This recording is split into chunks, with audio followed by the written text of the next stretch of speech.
When creating your wish list, also include when you intend to add the fish, because you also want to gather comments on this. Most groups of fish are best added at some time reduced territorially.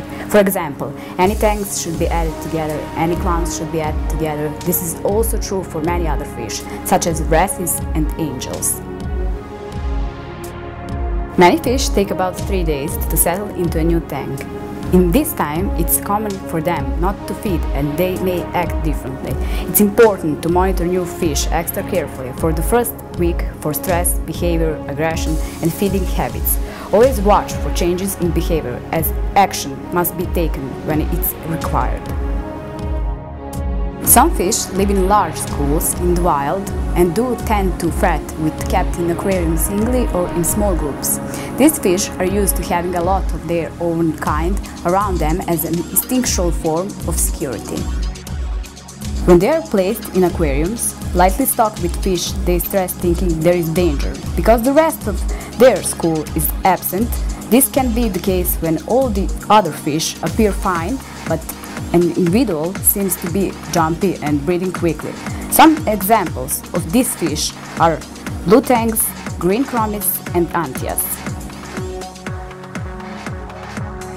If you are going to introduce fish to a tank with coral and invertebrates, it's important to identify which are likely to be a threat to them. This could be identified as A, B or C fish.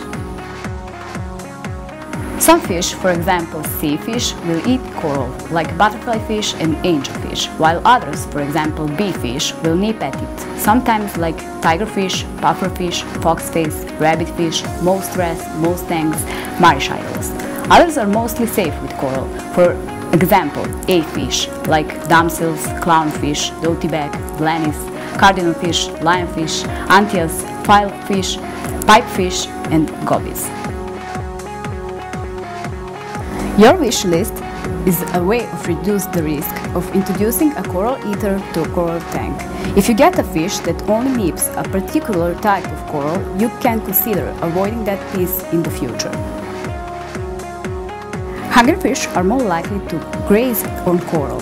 Even if your fish is not eating the coral, it may stress it by nipping it regularly and causing it to be often closed, depriving it of light.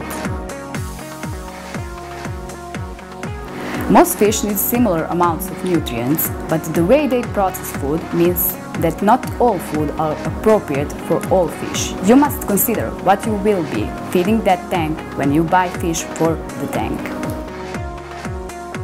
Herbivores have long digestive systems and are designed for consuming green foodstuffs, while predators have a short digestive system for eating fish meat.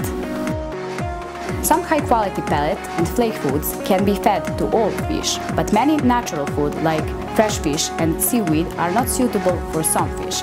For example, meat is not good for herbivores and seaweed is not good for predators. This is because of the way that the fish process that food. It's very important not to introduce new fish unless your aquarium has been running perfectly for the last month. You will increase the chance of problems like white spot if the fish are introduced more regularly than once a month. So add some fish, then wait a month, then add some more, then wait a month. It will also help to ensure that you are running a lower salt level, for example 1.020. When you introduce new fish, this will help lower osmotic stress on the fish and also help reduce the chance of problems like white spot. Aquarium tanks is a very good idea to help protect your display tank from disease outbreak. All fish can thrive as long as their basic minimum requirements are met. Good luck and enjoy!